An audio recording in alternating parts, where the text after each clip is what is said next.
الحمد للہ رب العالمین والصلاة والسلام علی من لا نبی بعدہ اما بعد فاعوذ باللہ من الشیطان الرجیم بسم اللہ الرحمن الرحیم اہدنا الصراط المستقیم اللہم صلی وسلم وبارک علی آل سیدنا محمد النبی الکامل وعلى آلہ کمال نہایت لکمالک عدد کمالہ صلی اللہ علیہ وسلم۔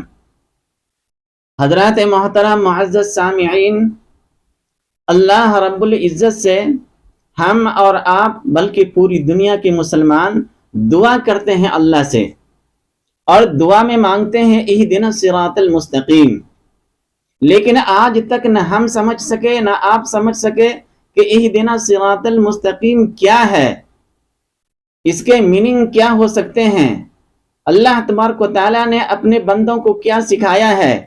میرے دوستو، اس کا جاننا بہت ضروری ہے، کیونکہ اہدنا الصراط المستقیم ہم بھی مانگتے ہیں، اور امام صاحب جب نماز پڑھاتے ہیں تو نماز میں کہتے ہیں اہدنا الصراط المستقیم، اور جب ہم انفرادی اعتبار سے نماز پڑھتے ہیں تو ہم بھی پڑھتے ہیں اہدنا الصراط المستقیم، اور جب کبھی ہاتھ اٹھاتے ہیں اللہ کے دربار میں دعا کے لیے تو وہاں پہ بھی مانگتے ہیں اہدنا الصراط المستقیم کہ اے اللہ ہمیں سیدھا راستہ چلا، ہمیں ہدایت والا راستہ عطا فرما، اور جو راستہ مجھے عطا کیا ہے اے اللہ اس راستے کو باقی رکھ، جو ایمان دیا ہے، جو ایمان کی نعمتیں دی ہے، جو مجھے اللہ نے ہدایت دی ہے، جو مجھے صراط مستقیم کا راستہ دکھایا ہے، اے اللہ اسے باقی رکھ۔ میرے دوستو، دعا کی دو قسمیں ہیں، ایک وہ ہے کہ اللہ رب العزت سے ہم جو کچھ مانگتے ہیں وہ ہم سمجھ بھی رہے ہیں کہ ہم کیا مانگ رہے ہیں، اور ایک وہ ہے کہ ہم صرف مانگ رہے ہیں، بول رہے ہیں، لیکن ہم سمجھتے نہیں ہیں کہ ہم کیا مانگ رہے ہیں۔ دوستو، دونوں میں فرق ہے۔ اگر ہم کسی چیز کو مانگ رہے ہیں اللہ سے اور ہم اس کو سمجھ بھی رہے ہیں تو اسے کہتے ہیں دعا، اور اگر کوئی چیز اللہ سے ہم مانگ رہے ہیں اور ہم اسے سمجھتے نہیں ہیں کہ کیا مانگ رہے ہیں، اس کو دعا نہیں بولتے ہیں، یہ آتے ہیں اذکار کے زمرے میں، اسے ذکر کہتے ہیں، یہ ذکر کے اندر شامل ہو جاتے ہیں۔ تو اللہ تبارک و تعالیٰ سے جب ہم مانگیں تو سمجھ کر کے مانگیں تو وہ دعا ہے، اور بغیر سمجھے مانگ رہے ہیں تو میرے دوستو وہ دعا نہیں ہے، وہ ذکر ہے۔ آج تک ہم کو معلوم ہی نہیں تھا کہ دعا اور ذکر میں کیا فرق ہے۔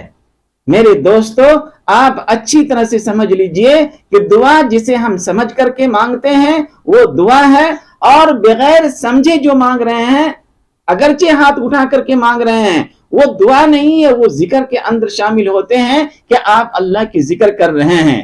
تو ذکر کے اندر کیا ہے؟ اللہ کی تعریف کرنا، اللہ کی کبریائی بیان کرنا، اللہ کی پاکی بیان کرنا، اللہ کی عظمت بیان کرنا، یہ ہے اذکار۔ کیا ہے یہ؟ اللہ کی تعریف بیان کر رہے ہیں آپ، اللہ کی کبریائی بھی، اللہ کی پاکی بھی، اللہ کی عظمت بھی، یہ ساری چیزیں اذکار کے اندر آتے ہیں۔ لیکن میرے دوستو، مسئلہ یہاں پہ یہ ہے کہ ہم دعا کر رہے ہیں اہدنا الصراط المستقیم، نماز کے اندر بھی پڑھ رہے ہیں اہدنا الصراط المستقیم، امام صاحب بھی پڑھ رہے ہیں اہدنا الصراط المستقیم، اور ہم سنتے بھی ہیں، لیکن آج تک سمجھ نہیں سکے کہ صراط مستقیم ہے کیا۔ صراط مستقیم دے کر کے اللہ تبارک و تعالیٰ اپنے بندوں کو کیا چاہتے ہیں، اللہ ان آیتوں کے ذریعے سے کیا مطالبہ کر رہے ہیں، کیا سمجھانا چاہ رہے ہیں، یہ آج تک ہم سمجھ نہیں پائے، جس کی وجہ سے ہم دعا اور ذکر میں فرق بھی نہیں سمجھ پائے۔ میرے دوستو، آپ یہ سمجھیے، ایک مثال سے سمجھیے، ایک اللہ والے آدمی ہیں اور بالکل سیدھے راستے کے اوپر چلتے ہیں، نہ دائیں نہ بائیں نہ ادھر نہ ادھر، کچھ بھی نہیں، سیدھا راستہ جو صراط مستقیم کا راستہ ہے اس کے اوپر چل رہے ہیں وہ، اور جو کچھ بھی وہ مانگتے ہیں تو وہ سمجھتے بھی ہیں۔ وہ اللہ والے بیمار پڑ گئے اور جس علاقے میں بیمار پڑے اس علاقے میں کوئی بھی اہل حق ڈاکٹر تھے ہی نہیں. ڈاکٹر کون تھے؟ قادیانی کے ڈاکٹر تھے. ڈاکٹر کون تھے؟ مرزائی کے ڈاکٹر تھے، جو نبوت کے اوپر حملہ کرتے ہیں، جو سرکار دو عالم صلی اللہ علیہ وسلم کی ذات کے اوپر حملہ کرتے ہیں. کون؟ یہ قادیانی. ایسے ڈاکٹر ہیں وہاں پہ. اور یہ اللہ والے بزرگ بیمار پڑ گئے، ان کے بیٹوں نے اٹھا کر کے اسی کے کھیلنے کے اوپر لے گیا. اور جب دیکھا ان کو کہ یہ تو قادیانی ڈاکٹر ہے، یہ تو مرزائی ڈاکٹر ہے، تو اپنے بیٹے سے کہا کہ بیٹا جان دینا آسان ہے لیکن اس ڈاکو سے علاج کرانا آسان نہیں ہے. میں یہ علاج کرا ہی نہیں سکتا. میں اپنی جان دے دوں گا، اللہ کے راستے میں قربان کر دوں گا. اور اس بیماری میں مجھے مرنا پسند ہے لیکن اس بیماری میں اس ڈاکٹر سے علاج کرانا مجھے پسند نہیں ہے. بیٹا کہہ رہے ہیں کہ ہم دوائی لے رہے ہیں، ہم کوئی مسئلہ تھوڑے پوچھ رہے ہیں. وہ اللہ والے وہ بزرگ کہہ رہے ہیں اپنے بچوں سے، نہیں بیٹا تم سمجھے نہیں، میں نے کل رات وتر کی نماز پڑھی تھی اور وتر کے اندر دعائے قنوت بھی پڑھی تھی، اور پھر آنے والے رات کے اندر بھی وتر پڑھیں گے اور اس کے اندر بھی دعائے قنوت پڑھیں گے. بیٹے نے کہا کہ ابا جان ہم سمجھ ہی نہیں پا رہے ہیں، یہاں دعا قنوت اور وتر کا مسئلہ نہیں ہے، یہاں آپ بیمار ہیں اور وہ ڈاکٹر ہے، چاہے کسی بھی مسلک سے تعلق رکھتا ہو. کہا کہ یہاں مسلک کی بات نہیں ہے، یہاں تو سرور کونین صلی اللہ علیہ وسلم کی ذات کے اوپر حملہ کر رہا ہے، نبوت کے اوپر حملہ کر رہا ہے، مسلمانوں کے ایمان کے اوپر حملہ کر رہا ہے، قرآن کے اوپر حملہ کر رہا ہے. یہ تمام چیزیں بہت بڑا گناہ ہے. میں ایسے ڈاکٹر سے علاج تو نہیں کرا سکتا. کون کہہ رہے ہیں؟ وہ بزرگ کہہ رہے ہیں، کیونکہ انہوں نے جو دعائیں مانگی، دعائیں قنوت انہوں نے سمجھا. اور آج ہم مسلمان بھی وتر کی نماز پڑھتے ہیں، دعائیں قنوت پڑھتے ہیں لیکن سمجھتے نہیں ہیں، طوطے کی طرح رٹ لیے ہیں اور پڑھ رہے ہیں. سمجھ رہے ہیں کہ وتر کی نماز ہو گئی آپ کی نماز، لیکن آپ سمجھ نہیں پائے اس کو. وہ بزرگ یہ کہہ رہے ہیں کہ بیٹا اس کے اندر ہے ایک لفظ ہے جس کے ذریعے سے میں نے اللہ سے وعدہ کیا ہے، اور کل وتر کی نماز پڑھا تو اللہ سے وعدہ کیا، آگے وتر کی نماز پڑھوں گا تو پھر اللہ سے وعدہ کروں گا. وہ کیا ہے؟ نخلع و نترک من یفجرک. یہ الفاظ ہے. ایک بندہ اللہ سے وعدہ کر رہا ہے کہ اے اللہ میں تیرے کسی نافرمان بندوں کے قریب بھی نہیں جاؤں گا، تیرے نافرمان بندوں سے میں کوئی تعلق کوئی رشتہ نہیں رکھوں گا. دیکھیے، اور وہ شخص ایسا ہے جو آپ صلی اللہ علیہ وسلم کی ذات کے اوپر حملہ کر رہا ہے. اگر میری موت ہو گئی اور اللہ تبارک و تعالیٰ کے دربار میں پہنچے تو اللہ کو ہم کیا منہ دکھائیں گے؟ پروردگار عالم پوچھیں گے کہ رات میں تو نے مجھ سے وعدہ کیا کہ ہم تیرے کسی نافرمان بندوں کے قریب بھی نہیں جائیں گے، اور تو نے ایک ایسے شخص سے علاج کرایا جو میرے محبوب کی ذات کے اوپر حملہ کر رہا تھا، جو میرے محبوب کے نبوت کے اوپر حملہ کر رہا تھا، جو میرے محبوب کی ذات اور صفات کے اوپر حملہ کر رہا تھا، ایسے شخص سے تو نے علاج کرا لیا. وہ بزرگ کہہ رہے ہیں، وہ اس وجہ سے کہہ رہے ہیں کہ انہوں نے دعاؤں کے اندر جو کچھ بھی اللہ سے مانگا وہ سمجھ کے مانگ رہا تھا، اور جو سمجھ کے مانگے وہ دعا ہے، اور بغیر سمجھے مانگے وہ اذکار کے اندر آتے ہیں، وہ دعا ہی نہیں ہے. اور ہم کہتے ہیں کہ اللہ سے ہم مانگتے ہیں اور اللہ تبارک و تعالیٰ دعا قبول ہی نہیں کرتے ہیں. آپ کو خود ہی پتہ نہیں ہے کہ ہم نے مانگا کیا ہے. میرے دوستو، دعائے قنوت کو آپ پڑھیں، اس کے میننگ بھی پڑھیں، اس کے ترجمہ بھی پڑھیں، اور اس کے اندر دیکھیں وہاں ایک بندہ اللہ سے وعدہ کر رہا ہے کہ میں تیرے کسی بھی نافرمان بندوں کے قریب تک نہیں جاؤں گا. نافرمان چاہے وہ مرد ہو، نافرمان چاہے وہ عورتیں ہوں، کوئی بھی ہو، ہم ایسے لوگوں سے تعلق نہیں رکھیں گے. ایک بندہ اللہ سے وعدہ کر رہا ہے، تو میرے دوستو کیوں نہیں ہم اللہ سے وعدہ کر لیں، جبکہ ہم نماز میں پڑھ رہے ہیں اہدنا الصراط المستقیم. یہی تو ہے صراط مستقیم کہ ایک بندہ اس طرح سیدھا راستہ چلے کہ دائیں چاہے کانٹے آ جائے چاہے بائیں کانٹے آ جائیں، اس سے بچ کر کے ہم چلتے رہیں اور نبوت تک پہنچ جائیں۔ جب آپ صلی اللہ علیہ وسلم کی ذات تک پہنچیں گے تو سرکار دو عالم صلی اللہ علیہ وسلم اللہ کے نمائندہ ہیں، سرکار دو عالم صلی اللہ علیہ وسلم اللہ تک پہنچائیں گے اور پھر وہاں حوض کوثر کے اوپر ملیں گے۔ تو میرے دوستو، ہم جب بھی دعا مانگیں تو اللہ تبارک و تعالیٰ سے سمجھیں ہم کیا مانگ رہے ہیں اللہ سے، اور اگر جو کچھ مانگ رہے ہیں وہ ہم سمجھ رہے ہیں وہ دعا ہے، اور جو کچھ مانگ رہے ہیں اور سمجھ نہیں رہے ہیں وہ ذکر و اذکار ہے۔ میرے دوستو، آئیے ہم سمجھتے ہیں اہدنا الصراط المستقیم کو۔ اہدنا الصراط المستقیم، سرکار دو عالم صلی اللہ علیہ وسلم بھی نماز پڑھاتے تھے، نماز میں پڑھتے تھے اہدنا الصراط المستقیم۔ آج آپ صلی اللہ علیہ وسلم کی امت ایمان والے وہ بھی نماز پڑھتے ہیں، نماز کے اندر بھی کہتے ہیں اہدنا الصراط المستقیم، اور نماز سے باہر بھی جب کبھی ہاتھ اٹھاتے ہیں اور ایک بندہ کہتا ہے اہدنا الصراط المستقیم، اے اللہ مجھے سیدھا راستہ چلا، ہدایت والا راستہ چلا، اللہ سے مانگتے ہیں آپ۔ لیکن یہی جملہ اہدنا الصراط المستقیم ایک کافر اور مشرک بھی بول رہا ہے۔ کیا مطلب؟ جب نبی کہہ رہے ہیں تو اس کا مطلب کچھ اور ہے، جب ایک ایمان والا مسلمان کہہ رہا ہے اہدنا الصراط المستقیم، اس کا معنی اور مفہوم کچھ اور ہے۔ جب ایک کافر اور مشرک اپنی زبان سے کہہ رہا ہے اہدنا الصراط المستقیم، تو اس کے معنی اور مفہوم کچھ اور ہے۔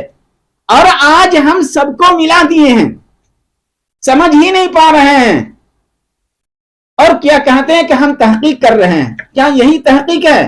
نبی جو بول رہے ہیں، ایمان والے جو بول رہے ہیں، ایک کافر اور مشرک جو کہہ رہے ہیں، کیا اہدنا الصراط المستقیم تینوں کی میننگ کو ملا دیے؟ میرے دوستو، یہ رانگ ہے، یہ غلط ہے۔ ہر ایک زبان سے جو ادا کر رہے ہیں وہ الگ الگ مفہوم رکھتا ہے۔ ایک کافر اور مشرک جب کہہ رہا ہے اہدنا الصراط المستقیم، اس کے معنی اور مفہوم یہ ہوں گے کہ اے اللہ مجھے بھی ہدایت عطا فرما۔ کیا کہیں گے؟ اے اللہ مجھے صراط مستقیم عطا فرما، یعنی عطا ہدایت عطا فرما۔ ایک کافر اور مشرک جب کہے گا اہدنا الصراط المستقیم، اس کا میننگ یہ ہوگا، اس کا مفہوم یہ ہوگا کہ وہ مانگ رہا ہے کہ مجھے بھی ہدایت عطا فرما، مجھے بھی ایک ایسا راستہ عطا فرما جو ہدایت صراط مستقیم کا راستہ ہو۔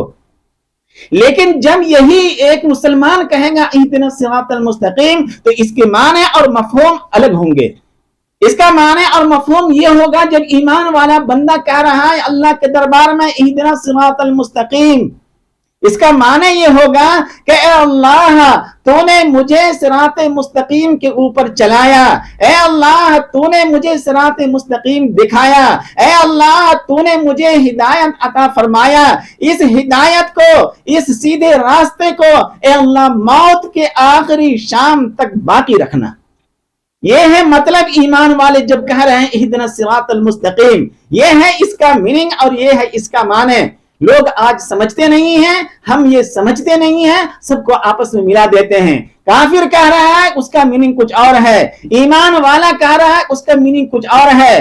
سرور کونین صلی اللہ علیہ وسلم اپنے مبارک زبان سے ادا کر رہے ہیں اہدنا الصراط المستقیم، اس کا معنی اور مفہوم کچھ اور ہے۔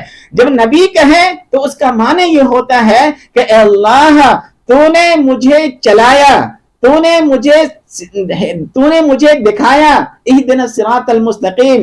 اے اللہ اس کے اندر ارتقاء عطا فرما، زیادتی عطا فرما اور زیادہ عطا فرما۔ یہ مطلب ہے جب ایک نبی اپنی زبان سے کہتے ہیں اہدنا الصراط المستقیم۔ میرے دوستو، آپ سمجھ گئے ہوں گے کہ یہ ساری چیزیں الگ الگ معنی رکھتے ہیں۔ کافر اور مشرک ادا کریں اہدنا الصراط المستقیم وہ الگ ہے، ایک ایمان والے کہیں اہدنا الصراط المستقیم اس کا معنی اور مفہوم الگ ہے، اور جب نبی اپنی زبان مبارک سے ادا کریں اہدنا الصراط المستقیم اس کے مفہوم الگ ہے، وہ الگ چیزیں ہیں۔ میرے دوستو، اب آئیے ہم جانتے ہیں اس کو چند الفاظ کے اندر۔ ایک ہے حد سے گزر جانا، تین الفاظ آتے ہیں، اور ایک ہے حد سے اتر جانا، اور ایک ہے حد کے اوپر رہنا. سمجھ رہے ہیں آپ؟ یہ اردو کے اندر ہو گیا. حد سے گزر جانا، حد سے اتر جانا، اور حد کے اوپر رہنا، یہ اردو کے اندر ہو گیا. عربی کے اندر آتے ہیں، ایک ہے افراط، حد سے گزر جانا، اور ایک ہے تفریط، حد سے اتر جانا، اور ایک ہے اعتدال. کیا بولتے ہیں اس کو؟ اعتدال، حد کے اندر رہنا. یہ عربی کے اندر ہو گیا. تین الفاظ ہو گئے. صراط مستقیم کیا ہے؟ حد سے گزر جانا یہ صراط مستقیم نہیں ہے. حد سے اتر جانا یہ بھی صراط مستقیم نہیں ہے. حد کے اوپر رہنا یہ ہے صراط مستقیم. یہ افراط، تفریط، اعتدال یہ تو عربی کے اندر ہو گیا. اور ایک ہوتا ہے شریعت کے اندر، ایک ہوتا ہے الہاد، حد سے گزر جانا، اور ایک ہے بدعات، حد سے اتر جانا، اور ایک ہے اہل سنت والجماعت، سیدھا راستہ. یہ ہے صراط مستقیم. الگ الگ ہو گئے، عربی کے اندر الگ، اور اردو کے اندر الگ، اور شریعت کے اندر الگ.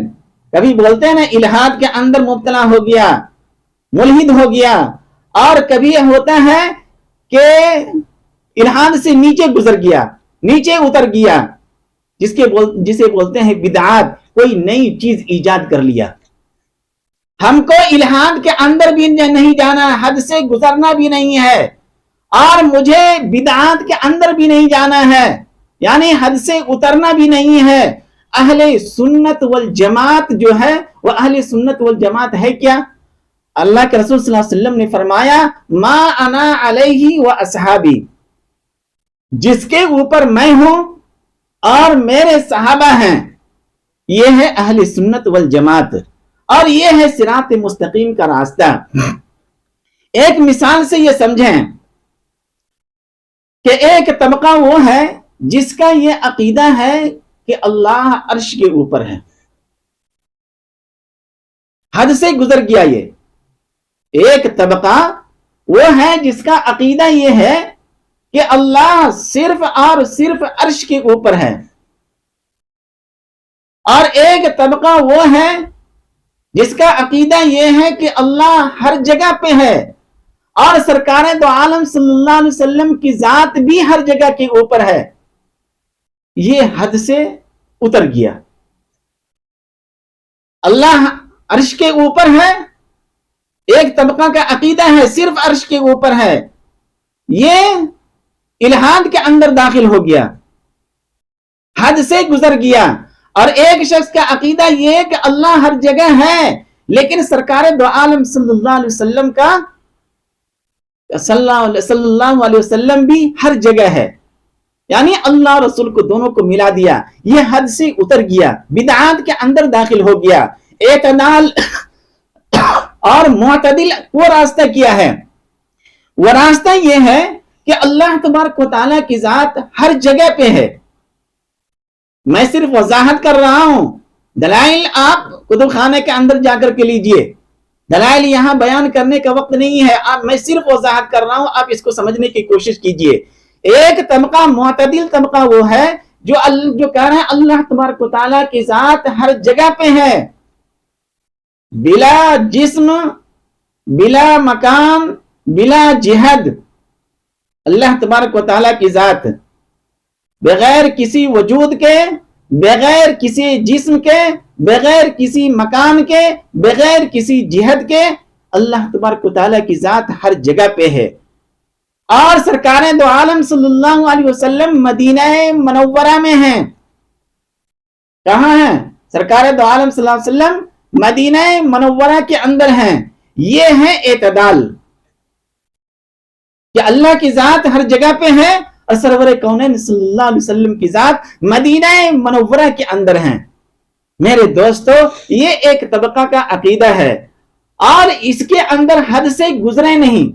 جب اعتدال کے اوپر ہم رہیں گے معتدل رہیں گے تو اس کو بولتے ہیں اہدنا الصراط المستقیم. دائیں اور بائیں چلنا بھی نہیں ہے، ادھر اور ادھر دیکھنا بھی نہیں ہے. میرے دوستو دوسری مثال آپ سمجھیں کہ ایک طبقہ وہ ہے جو سرور کونین صلی اللہ علیہ وسلم کے روضے کے اوپر حاضر ہوتے ہیں اور جب وہاں سلام پیش کرتے ہیں تو وہ یہ کہتے ہیں کہ اللہ کے نبی صلی اللہ علیہ وسلم سنتے نہیں ہیں. ایک طبقہ کا عقیدہ یہ ہے. اور دوسرا طبقہ وہ ہے کہ ہم کہیں بھی ہر جگہ جہاں کہیں بھی ہم کو موقع ملے جب ہم آپ صلی اللہ علیہ وسلم کے اوپر سلام پیش کرتے ہیں تو آپ صلی اللہ علیہ وسلم سن لیتے ہیں. یہاں سے سن رہے ہیں، جب قریب پہنچ رہے ہیں وہاں سلام کر رہے ہیں تو نہیں سن رہے ہیں. دو طرح کے طبقے ہو گئے. تو ایک تو حد سے گزر گیا اور ایک حد سے اتر گیا.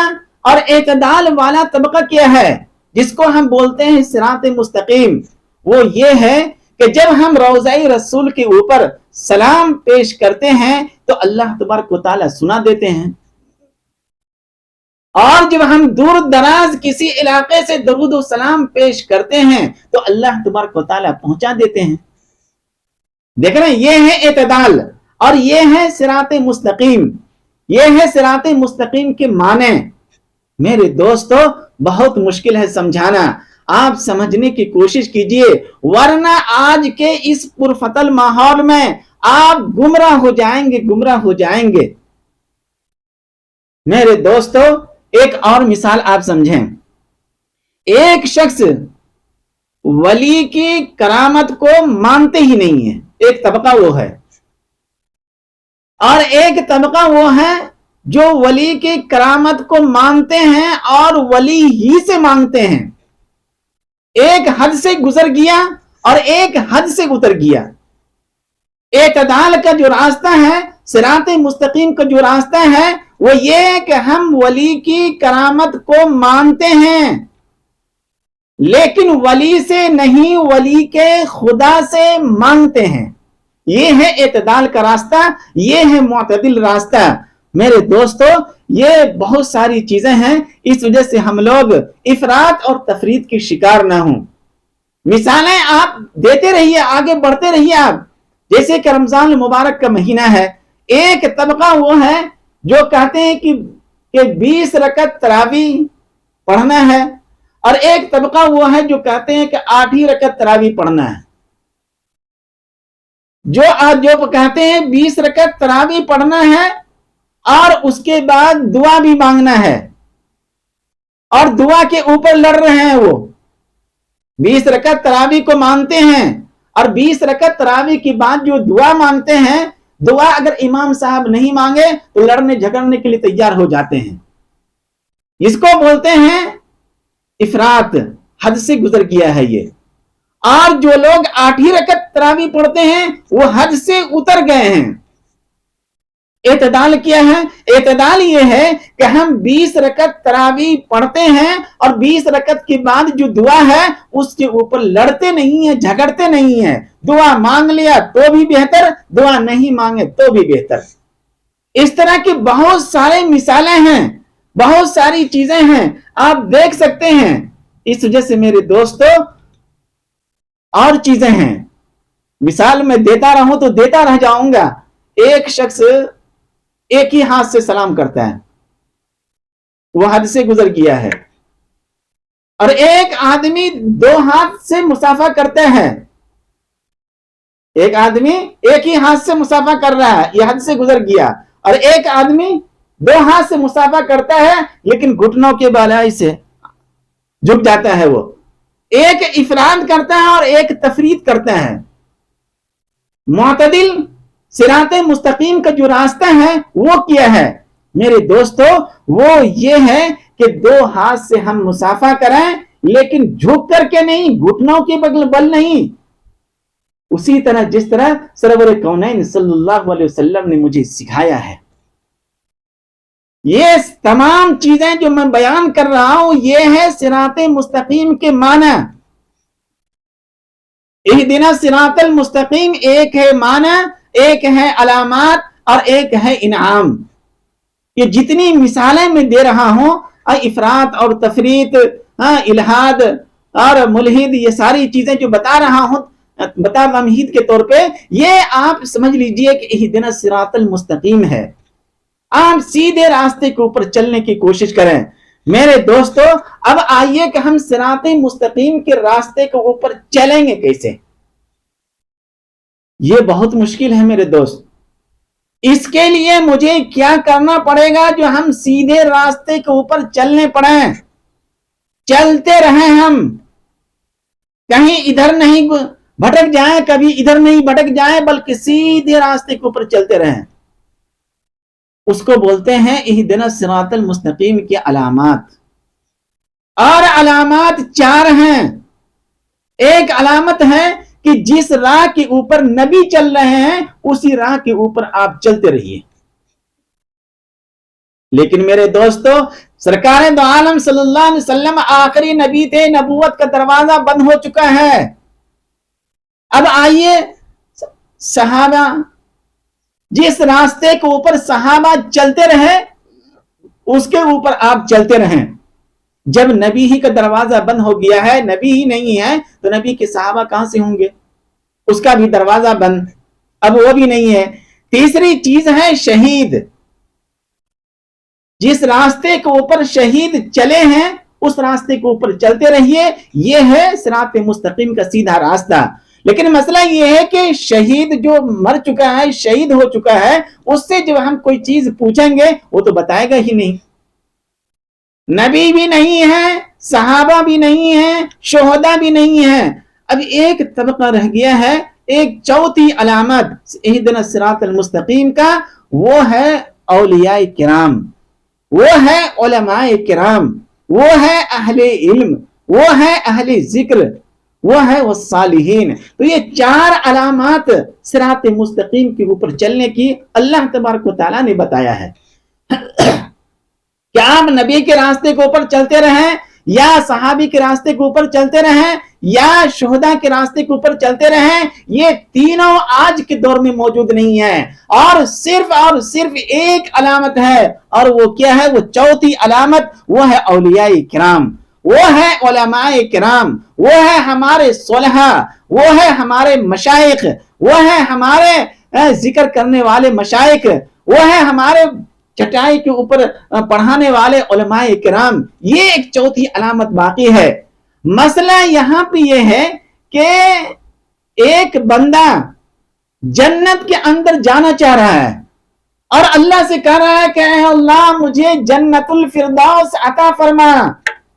ایک بندہ اللہ سے کہہ رہا ہے، اور لیکن اللہ یہ کہہ رہا ہے کہ جنت کے اندر جانا ہے تو تمہیں اہدنا الصراط المستقیم کے معنی بھی سمجھنا پڑے گا، اور اس کے جو علامات ہیں اس علامات کو بھی دیکھنا پڑے گا، اور ان کے جو انعامات ہیں وہ انعامات بھی دیکھنا پڑے گا۔ یہ 3 چیز کو آپ کو دیکھنا پڑے گا، تبھی جا کر کے آپ جنت کے اندر پہنچ سکتے ہیں۔ ایک شخص آپ کے یہاں مہمان آ رہا ہے، اور آج کل تو ڈائریکشن کا زمانہ ہے، بھیج دیا آپ موبائل کے اوپر، اس کے ذریعے سے آ گیا۔ پہلے زمانے کے اندر ایسا نہیں تھا۔ پہلے زمانے کے اندر پوچھتے تھے کہ ہم آپ کے گھر تک کیسے پہنچیں گے، بہت ٹیڑھا میرا راستہ، وہاں جانا 5 گلی، وہاں جانا 9 نمبر گلی، وہاں جانا وہ بازار ملے گا، وہاں سے ادھر اترنا، بائیں جانا دائیں آنا، یہ بڑی مشکل، اور میرے گھر کے اوپر پہنچنا، گھنٹی بجانا، میں اندر سے باہر آؤں گا پھر تم سے ملاقات کروں گا، یہ بڑا مسئلہ ہے۔ یہ ایک راستہ بتائے آپ مہمان کو اپنے گھر میں پہنچنے کا۔ دوسرا طریقہ یہ ہے کہ آپ مہمان کو کہہ دیجئے کہ آپ جہاں پہ ٹرین سے اتریں گے وہاں پہ میرا بیٹا کھڑا رہے گا، اور اس کے گاڑی کا نمبر اتنا ہے، آپ اس کے پیچھے پیچھے آ جائیے۔ آسان راستہ ہے یا نہیں ہے؟ ویسے ہی آپ دائیں اور بائیں صراط مستقیم کو چھوڑ کر کے ادھر بھی جا رہے ہیں ادھر بھی جا رہے ہیں، اور گمراہ ہو جائیں گے آپ۔ جو اہدنا الصراط المستقیم کا علامات ہیں وہ علامات کو پکڑیے آپ.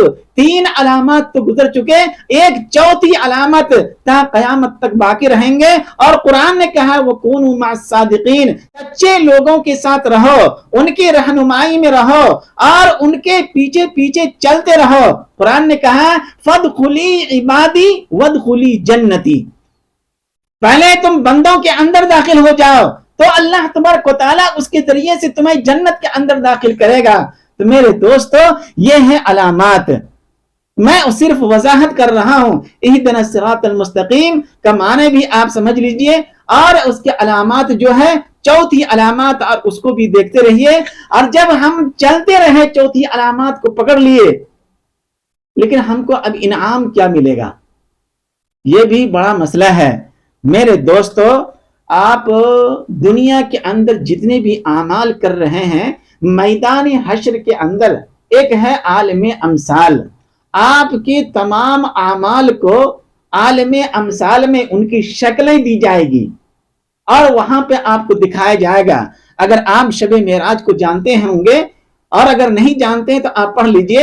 اس کے اندر ہے کہ سرور کونین صلی اللہ علیہ وسلم جب جنت اور جہنم کا معائنہ کیا اور دیکھے آپ صلی اللہ علیہ وسلم نے جہنم کے اندر دیکھ رہے ہیں کہ ایک تنور ہے جس کے اندر آگ دھکایا جا رہا ہے, اور کچھ مرد ہیں کچھ عورتیں ہیں, اور اس کو اس کے اندر ڈالا جا رہا ہے, پھر نیچے سے اوپر تک منہ تک آتے ہیں, پھر اس کو نیچے دبایا جا رہا ہے. دونوں مرد بھی ننگے ہیں اور عورتیں بھی ننگی ہے, برہنہ ہے, اور اس کو اس تنور آگ کے اندر ڈالا جا رہا ہے. شب معراج کے جو واقعہ ہے وہاں پہ پڑھیں گے تو ملے گا. سرکار دو عالم صلی اللہ علیہ وسلم کی حدیث ہے, حضرت جبرائیل سے پوچھے کہ یہ کون لوگ ہیں, فرمایا کہ یہ آپ کی امت کے زانی لوگ ہیں.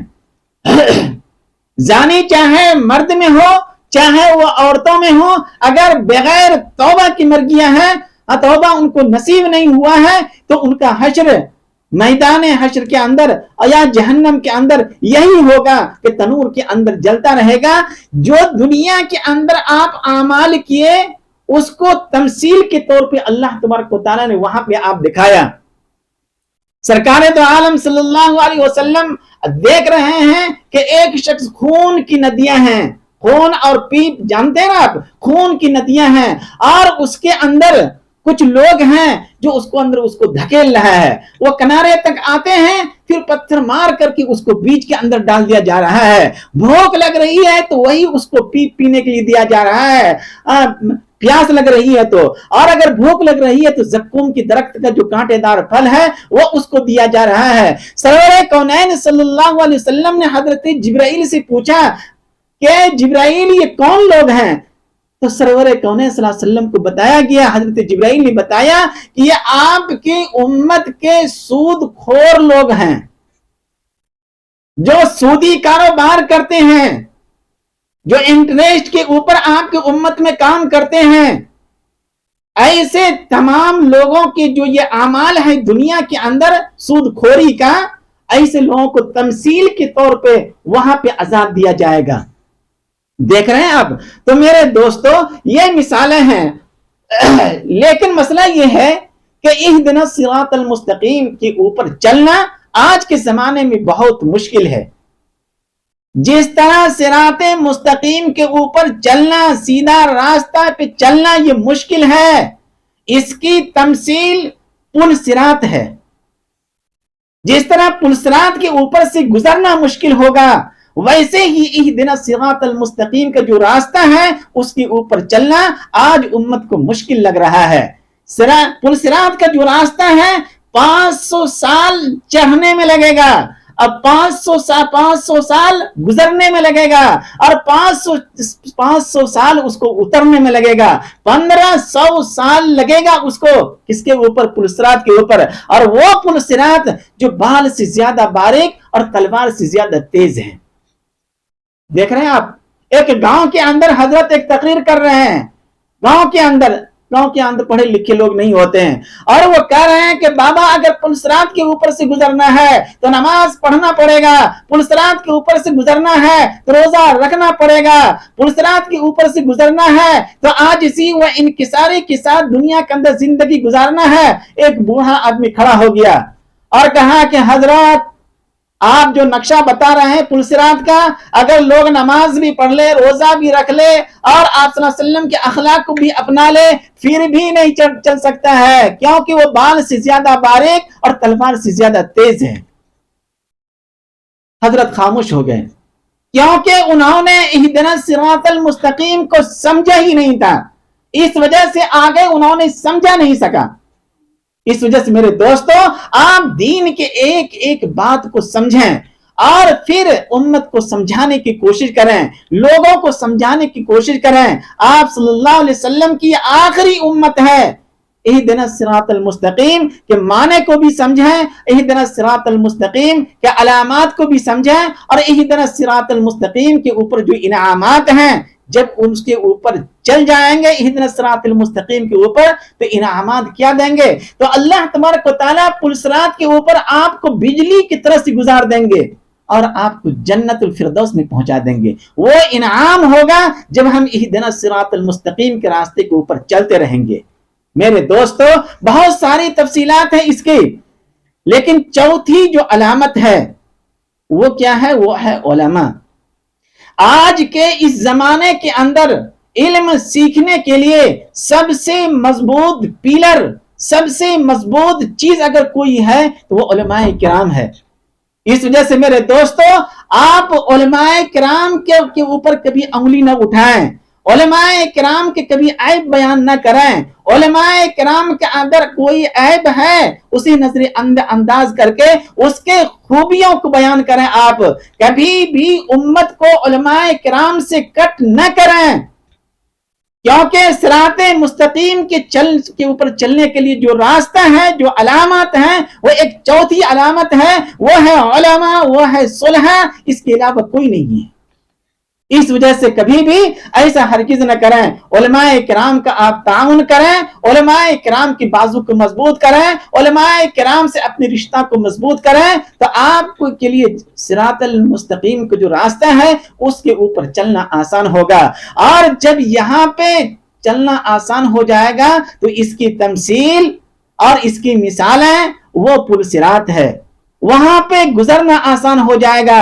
ورنہ اگر آپ یہاں صراط مستقیم کے اوپر نہیں چل سکے، کبھی دائیں گر گئے کبھی بائیں گر گئے، تو میرے دوستو پل صراط کے اوپر کبھی ادھر گر جائیں گے اور کبھی ادھر گر جائیں گے اور جہنم کے اندر چلے جائیں گے۔ اس وجہ سے میرے دوستو، جو چوتھی علامات ہیں علماء کرام، صلحاء، اولیاء کرام، اس کو مضبوطی کے ساتھ پکڑ لیں۔